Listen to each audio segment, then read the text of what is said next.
Olá, esse é o CEAFcast, um canal de comunicação e informação produzido pelo CEAF do Ministério Público do Rio Grande do Sul. Este episódio trará o tema As Leis e as Letras, Albert Camus e a Peste que Nunca Morre. Os convidados de hoje são Suzana do Carmo Lousada, coordenadora da Biblioteca João Bonumá e analista do MPRS. Eliane Ribeiro Portela, promotora de justiça do MPRS. E Maria Inês Franco Santos, procuradora de justiça do MPRS.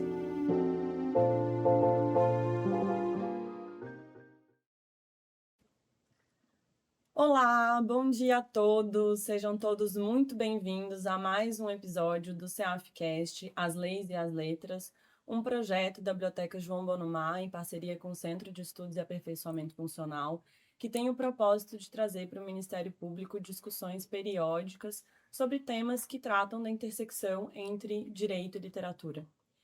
Esse é um projeto que foi motivado pela convicção de que a literatura e a sua capacidade de nos conduzir de uma forma muito íntima por outros mundos, vistos por outros olhos, pode nos levar a ter reflexões mais elaboradas sobre os dilemas que o direito nos apresenta.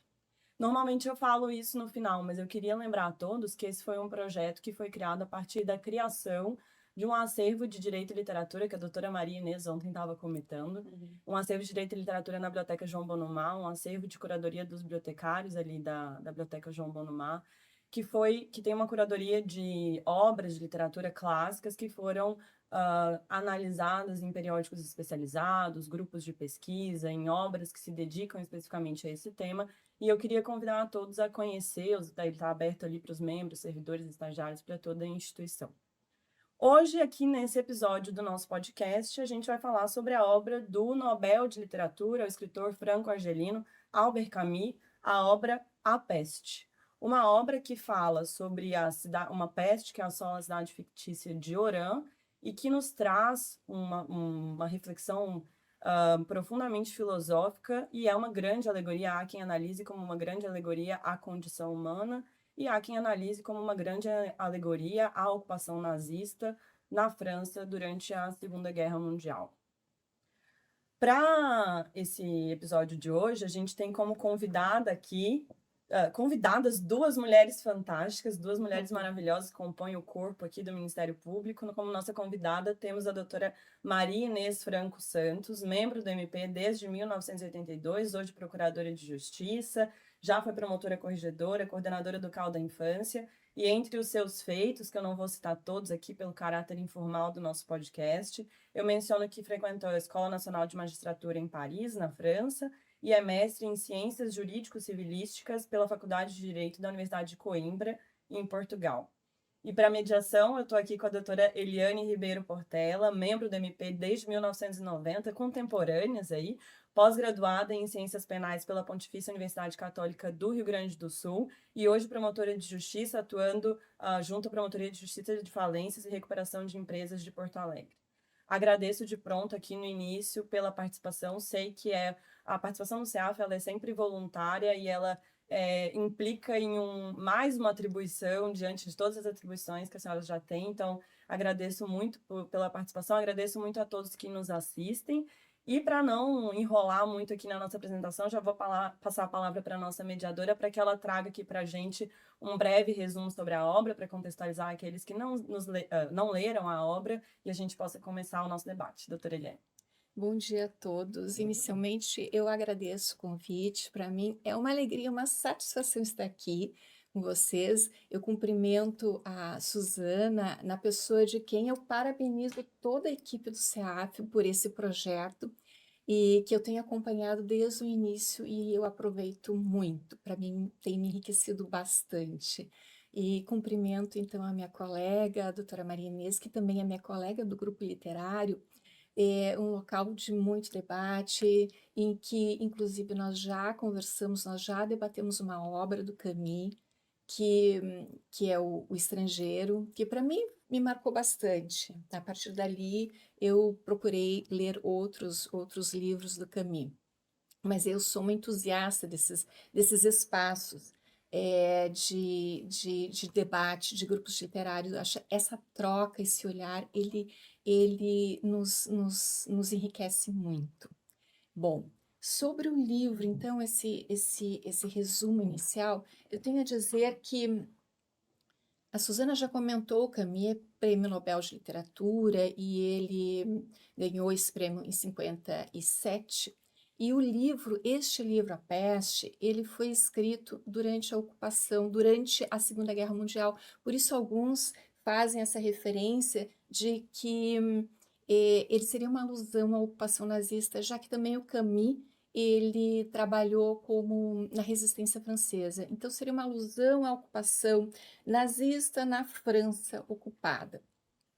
Mas eu acho que o livro entrega muito mais que isso. Então, ele situa esse livro nessa cidade de Orã, e ele não nos dá exatamente o ano, é 1940 e alguma coisa. E essa cidade de Orã inicia, inclusive, no mês de abril. E eu falo isso porque eu vou trazer aqui como o livro é dividido a partir das estações do ano. Então, inicia a narrativa no mês de abril e ele termina lá pelo mês de fevereiro. Nós iniciamos na primavera e terminamos em abril, no inverno, desculpe. Mas ele traz essas referências das estações do ano como que ela influenciasse a conduta dos moradores da cidade de Orã. Então ele fala que a primavera é uma primavera de mercados, as flores elas são trazidas de outro local e elas ficam nos vasos. Fala do verão, que é muito tórrido, muito quente, e há uma poeira cinzenta que se gruda nas paredes, e por isso as pessoas precisam ficar com as persianas fechadas. O outono é muito lamacento. E aí, os dias bonitos são os dias de inverno. E situando dessa maneira, há uma referência a como as pessoas vivem nessa cidade. E talvez pelo clima, enfim, a cidade ela se volta muito para os hábitos. Os habitantes acabam vivendo e com rotinas, criam rotinas, se apegam a rotinas. Então, trabalham muito, muito voltados a ganhar dinheiro, ao comércio, ao negócio. E aos finais de semana se dedicam, então, aos prazeres simples. Isso faz com que as pessoas voltadas para si não tenham uma vida tão reflexiva, acaba nessa vida mecânica. E, portanto, claro que em qualquer lugar é difícil se morrer e se adoecer, mas especificamente nessa cidade em que se vivia assim, era muito difícil adoecer, porque o doente ele não tinha um cuidado, um olhar carinhoso. As pessoas estavam tão voltadas para essas atividades que o doente ele acabava sozinho no meio de um verão muito tórrido, no meio de negócios e no meio de divertimentos. Ele nos situa dessa maneira. É nessa cidade, justamente, que de repente começam a surgir ratos mortos, ensanguentados. Eles surgem num número pequeno inicialmente e a população segue vivendo com a sua rotina. Mas esses ratos vão aumentando e à medida que eles vão aumentando, as autoridades tentam tomar algumas medidas paliativas para evitar essa situação tão desconfortável. Só que elas não resolvem e, ao contrário, pessoas começam a adoecer. Como nos ratos, no início poucos ratos, no início poucas pessoas. Mas os médicos começam a perceber que os sintomas são os mesmos. As pessoas adoecem e logo depois morrem e nenhum tratamento é eficaz para evitar aquela morte. Então se procura tomar medidas para se evitar a proliferação dessa doença. Mas as autoridades estão querendo incomodar ou assustar aqueles habitantes e retardam essas medidas. Mas as mortes vão aumentando. Então se impõe uma medida mais drástica, que é o exílio da cidade. A cidade é isolada. Eles que estavam fora, se quisessem, poderiam voltar, mas quem estava ali não poderia. E isso também, agora lembrei, é uma referência da situação da guerra, né? As famílias se viam separadas umas das outras. Mas Nessa cidade, então, fechada, se começam a tomar medidas para se evitar, já fechados, para se evitar a proliferação da doença. E os primeiros que sentem essas medidas são aqueles que viviam coletivamente. Então, os presos, os militares, os religiosos, eles tiveram que ser deslocados. E, e se criaram quarentenas, os espaços públicos foram feitos de hospitais, espaços também para que as pessoas que tivessem tido contato com o doente pudessem permanecer ali, então estágios foram transformados em lugar de quarentena.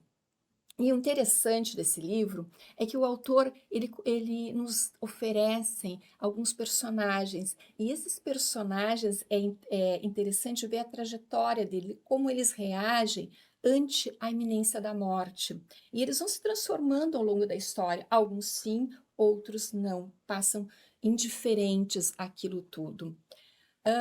E é aí então que, feito essa referência, esse resumo do livro, que eu passo a palavra à minha colega Maria Inês. Bom, eu agradeço o convite do SEAF, a oportunidade da conversa e do convívio com as queridas amigas.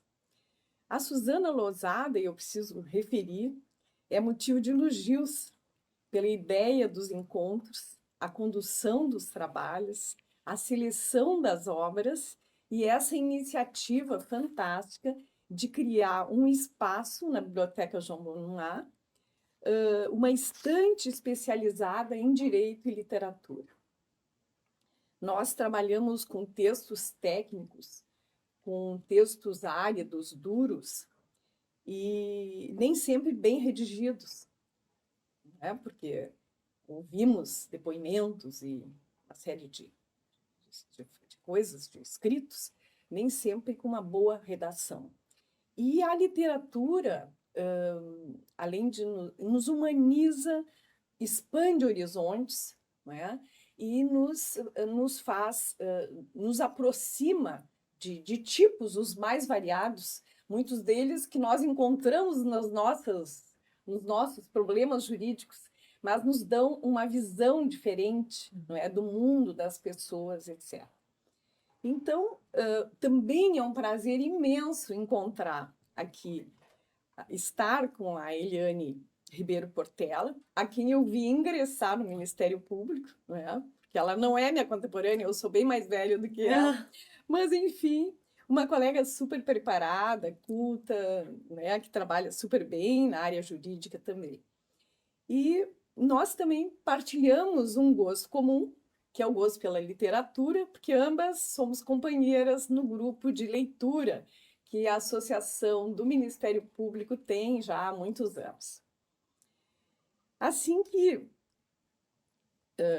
com essa introdução, eu gostaria de dizer que, na essência de um livro extraordinário, como é A Peste do Camus, sempre existe um autor, não é? Com as suas experiências de vida, que vivenciou momentos históricos diferenciados.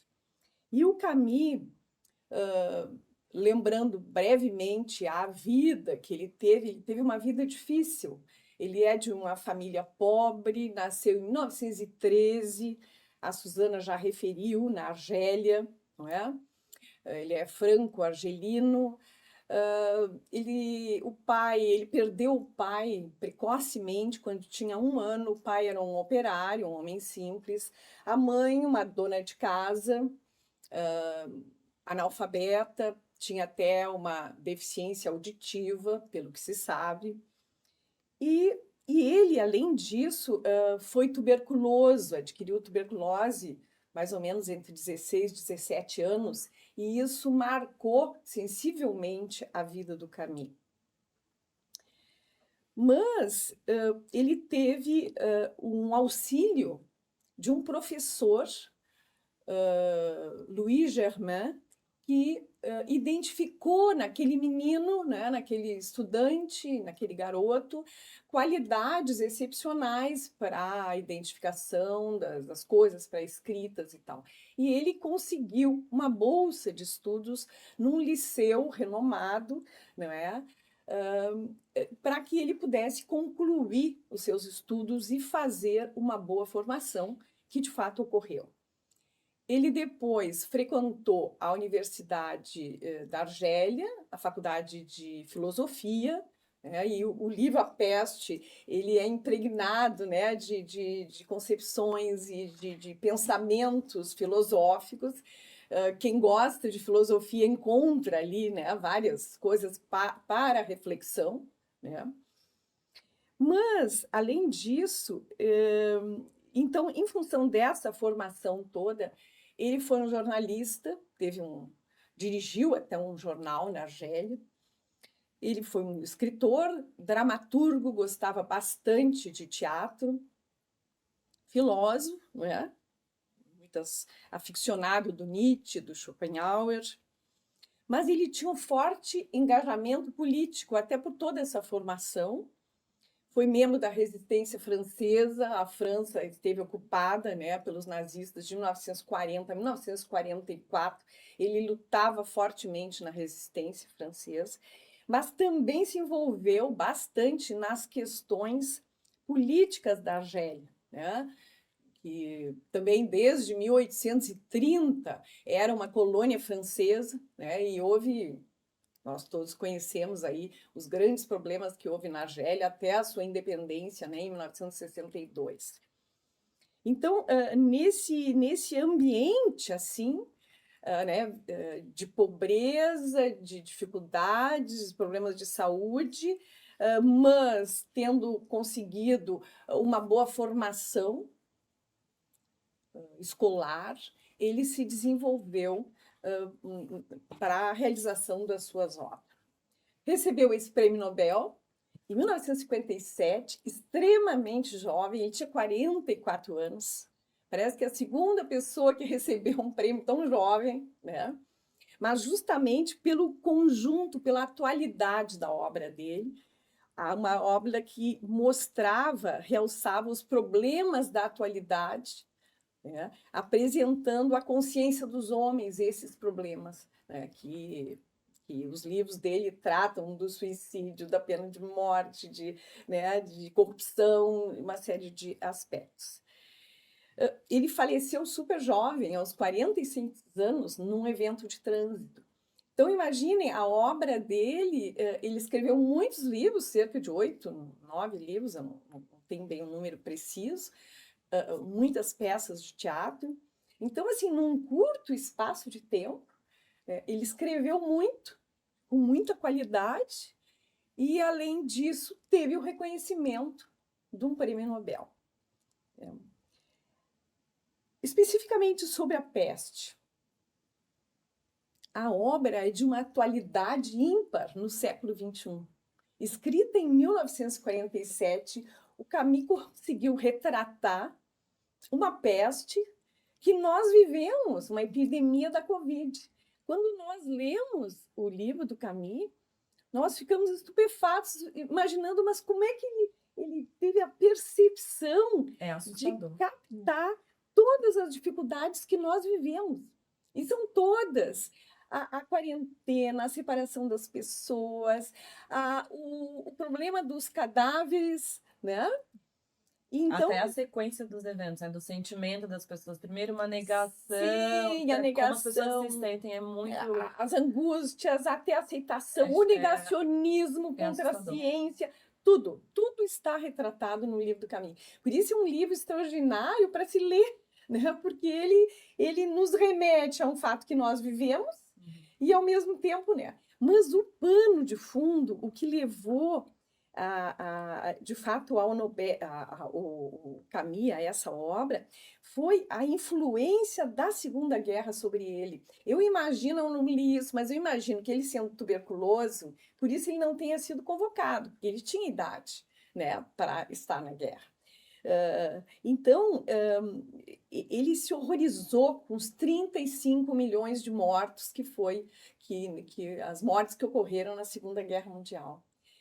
E a questão do nazismo está bem retratada no livro dele. Ele né? usa muitas Inclusive, palavras, muitas né? palavras, inclusive lá pelas Prisioneiros. tantas, quando os cadáveres, não havia mais onde colocar cadáveres, né, da peste bubônica que ocorreu em Oran, eles conseguem vagões de trem que estavam abandonados na cidade, tiram aqueles bancos e transportam esses cadáveres, né?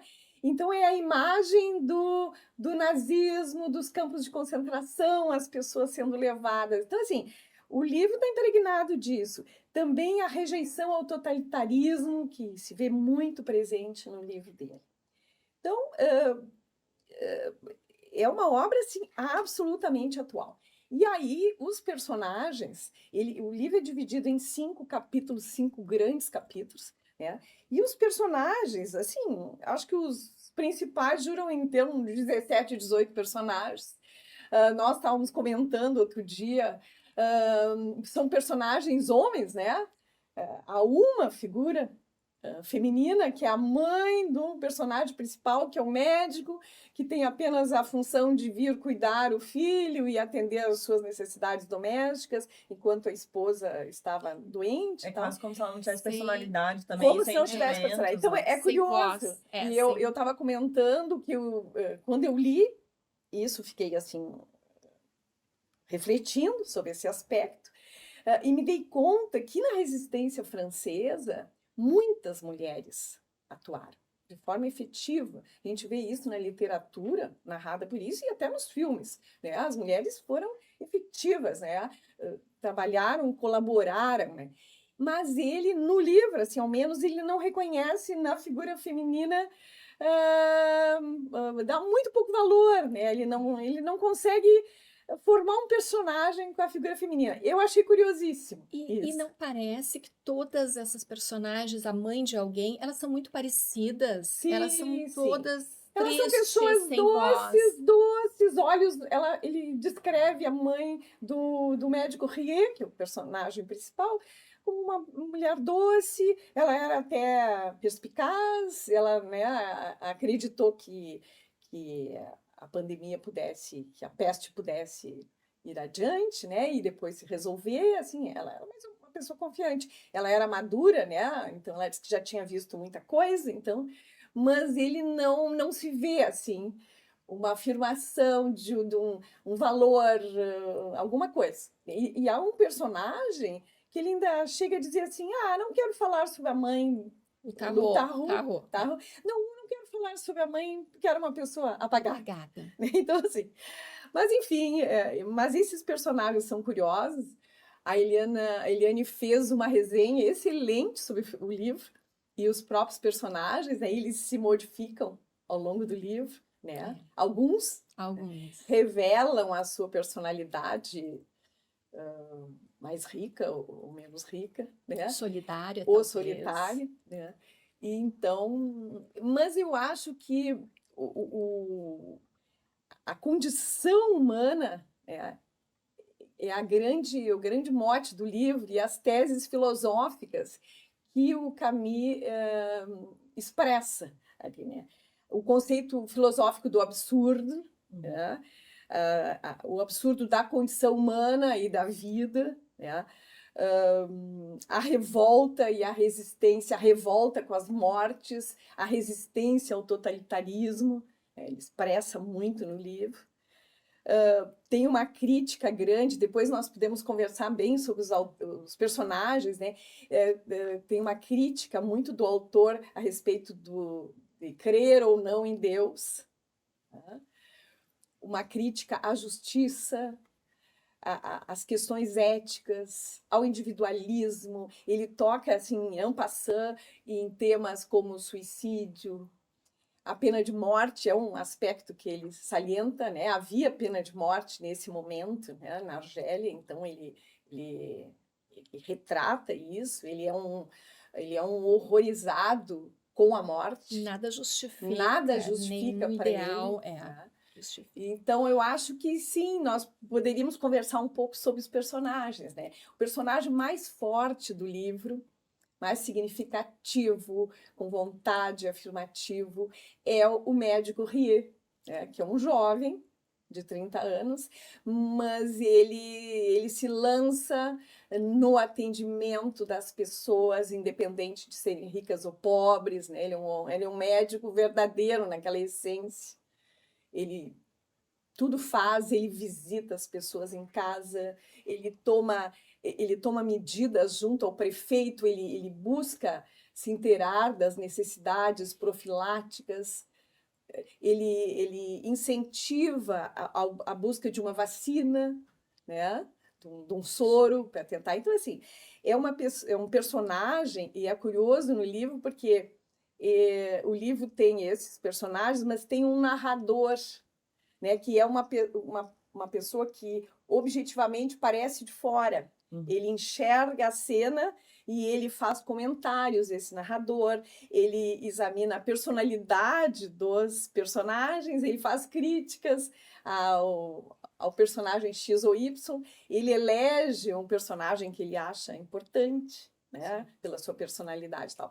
Mas lá pelas tantas, quase no final do livro, se vê que o narrador é um personagem, né? Eu achei interessante essa figura que o Camus traz de fazer esse livro com esse movimento, de misturar o narrador com os personagens, o narrador ter uma visão objetiva de fora, mas depois o narrador é o personagem, né? Então, muito interessante. E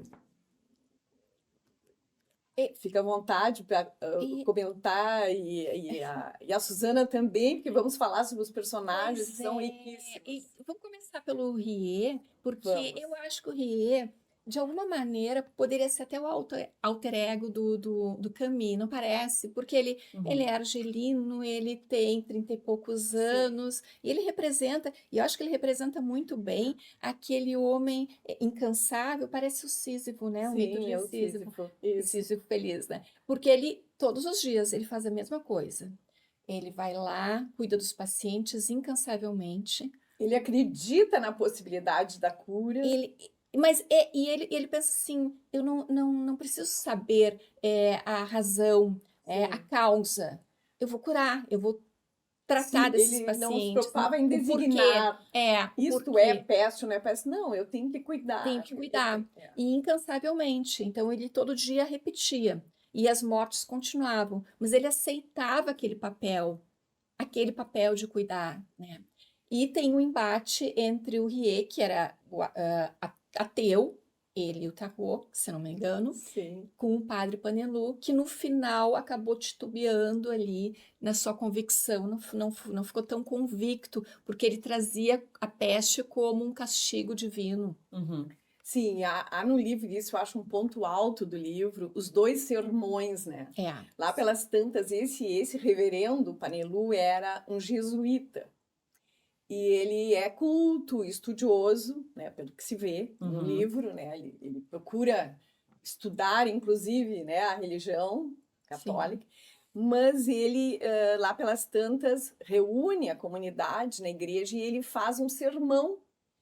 E nesse sermão, ele diz que as pessoas da comunidade são as culpadas, né, por essa peste. Não se portaram bem perante Deus, né? Iam à praia, não frequentavam a missa. Os pecadores. Ele chama vós, ele se coloca fora desse personagem, né? Dessas pessoas, ele não se inclui nesse grupo, né? Ele diz que vocês pecaram, né? E, enfim, isso é uma vingança divina, quase uma vingança divina. Até isso é motivo de muita angústia, as pessoas se angustiam com esse movimento do Panelu. E estão presentes, o Rie está presente, todos os personagens praticamente estão presentes nessa igreja. E absolutamente não concordam, né? O Rie é ateu, né? Mas há outros que creem, mas ficam perplexos com essa posição do reverendo Panelu. E depois há um episódio curioso, há um personagem, há um juiz no livro e há um promotor, né? E lá pelas tantas, o filho do juiz, né, o Otom, Tom. o menino, um garoto, fica Cometido. acometido Pela- da peste e tentam o soro que já tinha sido fabricado ali pelo um dos médicos antigos da cidade, mas enfim o menino não reage ao soro, no livro é chamado de soro. E ele, tanto o Panelu, o reverendo, quanto o Tahu e o Rie, o médico, assistem à agonia do menino, que, aliás, é uma coisa tocante na descrição do sofrimento daquele menino, né? E então, nesse momento, nessa cena, há muito, o livro traz muito esse embate, não é? Da crença, porque um menino tão jovem sofre assim para morrer, né? Uhum. E que pecado ele teria pecado dentro ele dessa teria, né? tese, né, do É, padre. então assim, é curioso esse debate que existe no processo a respeito da crença em Deus. A gente estava falando, onde a gente fizemos uma pequena reunião ontem para combinar sobre o podcast, a gente estava fazendo a ressalva de que nenhuma de nós três tem formação em filosofia, mas isso tem muito a ver com a ideia do Camus sobre o absurdo, né? E de que, na verdade, não teria um sentido moral, e aí ele traz esses sermões do padre justamente para fazer esse contraponto de que, bom, não é. O sofrimento, ele não tem escolha moral por trás do sofrimento. Todos estamos sujeitos no caso do livro, a sermos acometidos pela peste. E aí eu acho que e aí ele fala sobre o absurdo de que a vida é caótica e de que pode ser a peste, pode ser a violência, pode ser a guerra, todos podemos ser acometidos por esse tipo de infortúnio. E aí eu acho que é bem legal quando ele fala tem um trecho que ele fala que é muito citado, deixa eu achar aqui, que os flagelos, na verdade, são uma coisa comum, mas é difícil de acreditar neles quando se abatem sobre nós. Houve no mundo igual número de pestes e de guerra. Contudo, as pestes, como as guerras, encontram sempre as pessoas igualmente desprevenidas. E aí é uma coisa que ele fica reiterando ao longo do livro, de como as pessoas acham que a peste nunca vai acometer a elas, né? De como a gente se distancia disso. Tem um outro trecho que ele fala que tem mais ou menos a ver com o que a senhora tinha falado no início. Ele fala sobre a quantidade de mortos. E aí ele fala, mas o que são 100 milhões de mortos? Quando se fez a guerra, já é muito saber o que é um morto. E aí ele vai falar que a gente só tem essa dimensão quando, de fato, a morte está na nossa frente, personificada por uma pessoa que a gente consegue atingir, né? E como a gente precisa se colocar nesse lugar de pessoa que pode ser acometida pelo sofrimento, né? Para ter empatia, enfim. É interessante porque depois existem dois sermões, né, que o padre fala. O primeiro, ele faz essa afirmação de que seria uma vingança, né? São os pecadores que mereceram esta peste, digamos, da cidade. Mas depois, o padre, de certa forma, alivia, né? O seu segundo sermão, ele é mais leve, mas ele continua na sua posição e ele admite que a provação dos homens, a provação com a peste, traz benefícios. E eu achei curioso que ele disse que as pessoas têm necessidade da fé, né? Que não há por que contestar o que Deus, os atos de Deus. E, ao mesmo tempo, ele diz que o sofrimento de crianças, eu até anotei essa frase, é o pão amargo, mas sem o pão a alma teria fome espiritual. Então ele continua, só que nesse segundo sermão ele se coloca nós, ele está incluído entre as. E há personagens que acham que o padre titubeou um pouco, né? Que o padre quase cometeu uma heresia. Então, esse aspecto do livro é interessante, né? Porque tem essa... ele modifica bastante o discurso e, inclusive, o padre acaba falecendo. ele não procura ajuda médica, né? E a gente não sabe, não se sabe exatamente se ele faleceu pela peste ou não, porque os sintomas não eram o mesmo, mas ele já não tem tanta convicção, né? E falando dos personagens ali que eu havia mencionado no início, é interessante que nós temos o Rie, que é o médico, seria o nosso protagonista, o Tahu, que é um empresário que estava na cidade, dentro de um hotel que depois foi transformado num local de quarentena, e o Grande, que é um funcionário público, municipal, e o Kotar, que seria o personagem mais negativo. Inclusive, o narrador se refere o capitalista, porque ele não se envolveu. Ele até parece que apreciou a peste, porque ele conseguiu fazer dinheiro nesse momento. Ele conseguia fazer um comércio aí de produtos e ele inicia o livro tentando se matar porque ele tinha problemas com a justiça. E termina o livro quando abrem-se as portas com problema na justiça. Mas a evolução, a gente vê que o Rie era muito solitário, sempre voltado para o trabalho, inclusive parece que negligenciava muito ali o casamento, porque a esposa do Rie, no início do livro, ela está doente, então ela sai da cidade. Mas o Rie, o Grande, o Tahu e o Romper também, eles se unem, eles desenvolvem uma espécie de uma amizade, unidos nesse sentido de fazer alguma coisa. Então, a gente inicia do eu, uma postura muito individualista, e parte para um nós, para uma solidariedade, para uma compaixão, para um cuidado com o outro. E é interessante, né, Eliane, que o Tahu, o Rambert, no início, eles querem a sua felicidade. Eles não querem colaborar com a cidade. O desejo é afastar-se de Orã. E a cidade estava já fechada, as portas fechadas, não entravam navios, é uma cidade litorânea, né? Então, absolutamente fechada. Então, eles, inclusive, tentam, não é?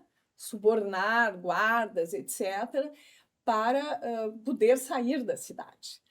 Pensam no seu individualismo, na sua felicidade, né? As companheiras estavam fora, mas no transcorrer do livro, na percepção das dificuldades da cidade, eles começam a colaborar maciçamente, né? O Tahu sugere uma comissão sanitária, né? E começa a descrever o que está acontecendo, começa a registrar as pessoas, individualizar as pessoas que estão morrendo, que são enterradas. Então, assim, há toda uma colaboração. Então, aquele individualismo inicial de alguns personagens, né, ele se modifica pela constatação de que é preciso o trabalho coletivo. Eles veem no exemplo do Rie, que, como tu referiste, né, diariamente ele vai em locais pobres sem receio de contaminação, ele acha que tem que fazer aquele trabalho, ele tem que salvar as pessoas, então ele vai, e os outros acabam colaborando. Espontaneamente. Né? Espontaneamente, tanto que quando tem a oportunidade, eventualmente, de sair, né, ele se nega a sair e decide ficar. Ele diz, né? esse é o Rambert, ele diz O assim, Rambert. é possível ser Não feliz sozinho. Ser feliz sozinho, não é mais possível. Ele imaginava antes, ele queria se encontrar com a companheira que estava fora, mas depois ele se dá conta, não há possibilidade de ser feliz sozinho, eu preciso esse coletivo. E eu me lembrei da nossa pandemia porque os pacientes, as pessoas eram isoladas e morriam sem a companhia dos parentes. E na nossa história, na peste também. E o Tahu fazia esse papel. O Tahu se voluntariou para fazer esse acompanhamento, montou essa comissão sanitária e era ele que ficava ali até o final. E o nosso personagem também. registrando, né, o nome das pessoas. E acompanhando mesmo no leite de morte, ele fazia esse trabalho quando o Grant também ficou doente e conseguiu, porque depois as pessoas começaram a se recuperar, mas antes era cometido da doença e acabava falecendo. Lá pelas tantas, isso mudou, mas a importância de tu não te sentir tão solitário na doença, né? E essa comissão fazia esse trabalho. E o livro, aí ele traz o exílio, né?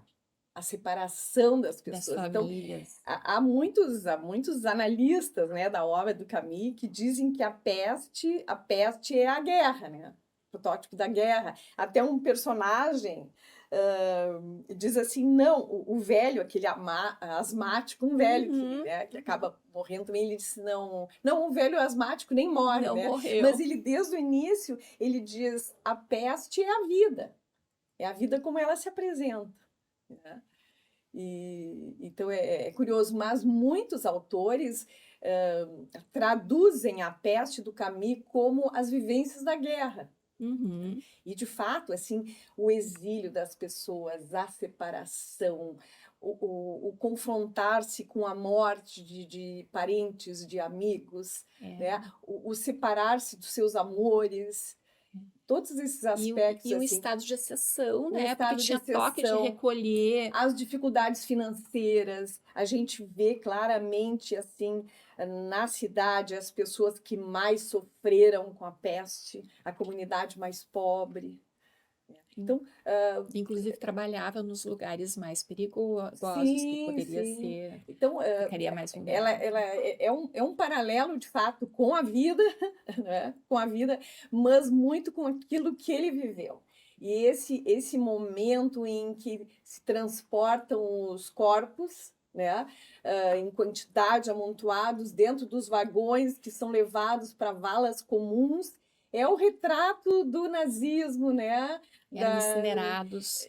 Isso, absolutamente. Eu até achei bonita a imagem que ele faz, porque havia aquela dificuldade nos enterros, né? As pessoas não podiam, os pestilentos, né, morriam separados, eram os prisioneiros da peste, né, morriam solitários, né. Aliás, ele diz numa passagem que no início um dos personagens, acho que o Rie, ele imagina que a peste vai igualar as pessoas. Depois ele se dá conta que não, a única igualdade havia na morte. No momento da morte, sim, estavam todos ali mortos e aí sim eram iguais. Mas durante aqueles percalços todos, não havia igualdade, né? Havia dificuldade, fome, alguns passaram fomes, dificuldades seríssimas financeiras, enquanto outros até vinho tomavam. Né? Sempre tinha um contrabando ali, o Cotar tinha ganhou dinheiro. O Cotar é um que ele se beneficiou com a peste. Tanto que quando falavam que talvez a peste estava arrefecendo, ele não estava satisfeito, porque ele foi o personagem que ganhou dinheiro com a peste. E ele mudou também, porque ele era um personagem muito fechado, né? E depois da tentativa de suicídio, ele começou a ficar mais carismático e ele teve essa mudança, mas também fazendo negócio e ganhando dinheiro. Depois, no final, a gente não sabe se ele enlouqueceu ou não, porque começou a atirar nas pessoas. Na verdade, também foi preso, ele matou um animal. Isso, atirou no guarda. E ele também distingue muito as pessoas, né? Ele separa, ele dá muita importância assim também à linguagem, né? Às estações, à influência da natureza sobre o homem. Então, assim, é um livro de fato assim que tem muitos temas interessantes para a área do direito, o aspecto da corrupção, as pessoas que se corrompem, né, numa situação de exceção como essa. E a questão da pena de morte do procurador-geral com Sim, Tarot também. essa parte é tocante até para nós, promotores de justiça. É verdade. Né? O Tarot era filho de um promotor. E ele via o pai saindo para o trabalho e tal, mas um dia ele resolve assistir a um julgamento. Né? E ele fica absolutamente chocado. Ele conhecia o pai, um sujeito bonachão, que ele, né, simpático. E ele vê o pai fazendo a acusação em plenário, pedindo a morte do réu, porque a pena, uma das penas, né, possíveis era a pena de morte. E ele descreve o réu como uma coruja assustada que já havia confessado, né, a sua prática, né, criminosa ali perante o plenário. Estava até roendo as unhas, né, um homem atormentado. E o pai, ele diz com umas palavras como se fosse assim uma serpente, fazia acusação em plenário. E ele fica chocado porque ele não admitia a morte em hipótese alguma. Então ele disse assim, estão pedindo a morte de um homem vivo. Né? É um momento assim chocante para ele, a constatação de que o pai vivia disso, né? Inclusive o promotor depois ia acompanhar as execuções das penas de morte. Então isso faz até com que ele perca aquele afeto, aquela simpatia pelo pai. Ele se choca com a figura do pai, assim. Justamente porque a morte era um valor que ele não admitia, ele se revoltava com a questão da morte. Ele se torna, inclusive, o personagem, um militante, né, contra a morte. Ele examina as legislações que admitem a morte, outros países que naquela época admitiam a morte. Né? E então ele se choca. E até eu trago aqui como uma curiosidade, porque já que estamos falando de pena de morte, né? Em Porto Alegre, em 1829, foi a última execução, houve pena de morte aqui. Né? Nós tínhamos a legislação do Império, né? E em 1829, aqui em Porto Alegre, foi a última execução na forca. Então, assim, o tema da pena de morte, a gente parece assim que ele está distante de nós, mas ele não está. Eu fiquei chocada esses dias que eu fui ao aeroporto e no caminho do aeroporto eu encontrei uma placa que dizia assim, pena de morte, plebiscito. Então, são temas que voltam. As pessoas acham que a pena de morte, eventualmente, alguns, né, poderia ser a solução, né, para os nossos problemas aí. Então, é mais um aspecto da atualidade do livro. Isso é uma das grandes coisas, uma coisa muito interessante do uso da literatura para o direito, né? Sim. Porque daí a gente consegue fazer reflexões de fundo moral e ético e olhar e pensar como que alguém, de uma maneira individual, reage a esse tipo de coisa que a gente trata no direito de uma maneira mais ampla e abstrata, né? A pena de morte sim. Então, isso é a possibilidade da literatura, né? Nos trazer esse enriquecimento. Questionamento.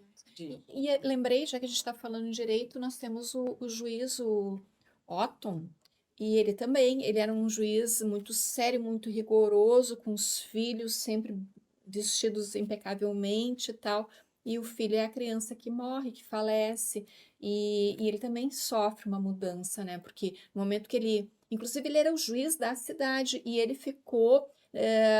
sempre que um parente era cometido com a doença, os demais eram isolados, então ficava na quarentena. E ele ficou. Só que ele ultrapassou o tempo e ele queria sair e fez o requerimento, e na prefeitura estavam negando porque ninguém sabia a data inicial do isolamento dele. Ele precisou falar com o Rie, mas esse juiz, ao invés de voltar para trabalhar nos seus processos, ele, de uma forma para compensar, talvez ele queria se sentir perto do filho, ele voltou. O filho assim, falecido, isso né? mesmo. Ele era rigorosíssimo com o filho, extremamente, né? era um relacionamento Que distante, quase não né? tinha afeto, né? E aí ele disse assim, não, eu fui liberado da quarentena e quero voltar, mas voltar para trabalhar como voluntário nesse lugar, porque aí eu me sinto mais próximo do meu menino. Sim. E aí já era meu menino, né? Então, é uma das personalidades que muda ao longo, né? Em face de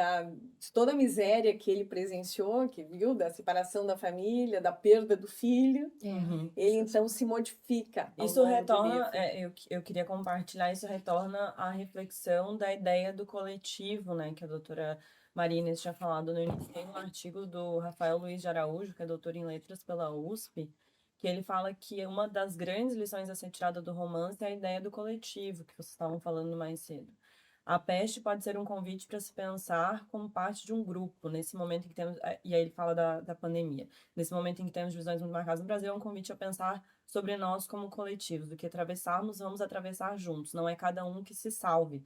Como diz Camus, a peste vira assunto de todos. Os problemas que nos atingem passam a ser de todos. Os sentimentos individuais dão lugar aos sentimentos coletivos. A narrativa que se apoia nos feitos de um grande herói é substituída pela narrativa de um destino comum de uma cidade que alcança todas as classes, incluindo o filho do juiz, Otton. Nesse sentido, apesar das diferenças sociais, a peste nos recorda que somos todos naturalmente condenados à morte. É muito interessante. Eu acho que até nós, como agentes do Ministério Público, né? Eu vi, assim, naquela figura daquele promotor, um certo automatismo no trabalho, pelo menos é a ideia que o Camus dá, né? Ele se levanta todo dia, ele tem uma rotina, Deixa ele o vai para a filho, corte, né? Ele vai para o tribunal e faz aquela acusação, né? E a gente não tem no livro informações sobre o processo, evidentemente não dá para criticar o autor, né? E o acusador, digamos, mas ele dá uma ideia do automatismo, né? E aí, pensando na nossa atividade funcional, eu vejo assim a necessidade que se tem sempre da preocupação e o cuidado com a individualidade do processo. Né? Cada processo é único. É único, assim. E a especialidade dos julgamentos. E o livro é também uma grande crítica ao sistema de justiça, né? A justiça é um dos pontos que o Camus coloca nos pontos o sistema de justiça, a justiça em si, né?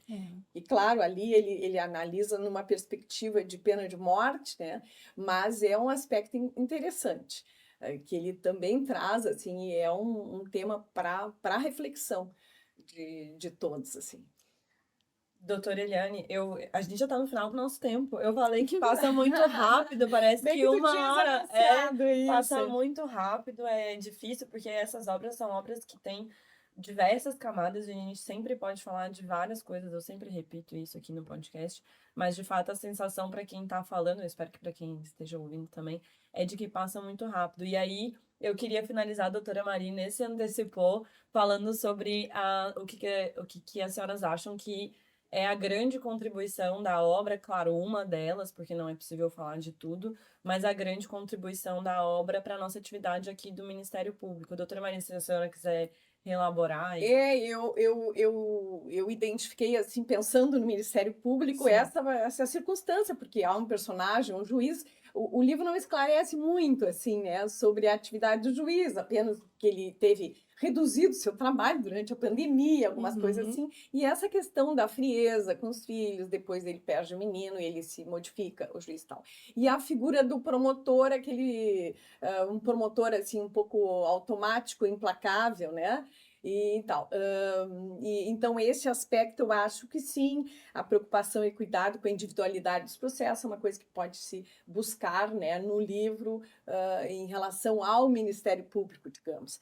Mas o que eu poderia dizer, até para concluir, que assim, que o Camus é um escritor para ser relido sempre e retomado, especialmente pelas suas reflexões acerca da ética, da justiça, em tempos de terrorismo, de fundamentalismo, e somados, inclusive, à intolerância crescente que existe no mundo atual. E esse debate contemporâneo que ele traz no livro sobre o exílio, se vincula diretamente às crises sociopolíticas do nosso mundo, especialmente culturais também do século XXI, e a necessidade de que haja um maior engajamento moral das pessoas, um trabalho coletivo para se viver com maior dignidade. Eu acho que, basicamente, e o livro é positivo, Eu digo que, apesar do Camus ter expressado toda essa tragédia que foi a peste, ele deixa um sentimento positivo, de esperança, né? O esforço humano de estar consciente frente aos problemas e a necessidade de um trabalho coletivo para a melhoria da humanidade, assim. Então, é nesse sentido que foi a minha apreensão, digamos, né, do livro do Albert Camus.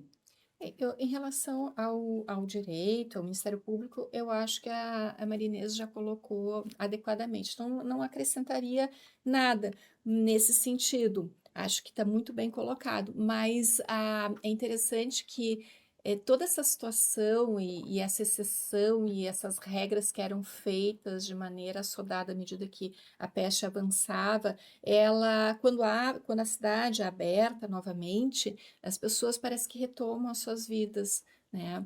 E essa mensagem é passada com uma frase que ele diz que, olha, o bacilo da peste está ali à espreita, ele fica nos móveis, nos tecidos, esperando acometer uma cidade feliz. Então, fica sempre essa mensagem, ele pode estar ali, ele pode retomar, né? Parece que tudo aconteceu, foi necessário realmente a união, tu passa do eu para o nós, isso a gente percebe para tentar enfrentar, e as pessoas se conscientizam disso, alguns, outros não, e é assim que funciona, mas ele está ali, ele pode retornar.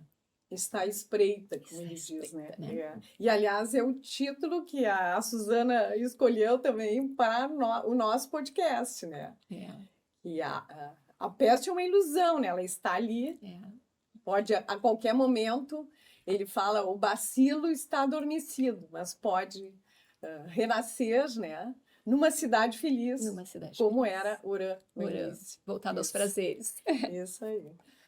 É isso. Esse é o último episódio do ano do nosso podcast de Direito e Literatura. Vou fazer aqui uma retrospectiva, aqui abrir a minha cola.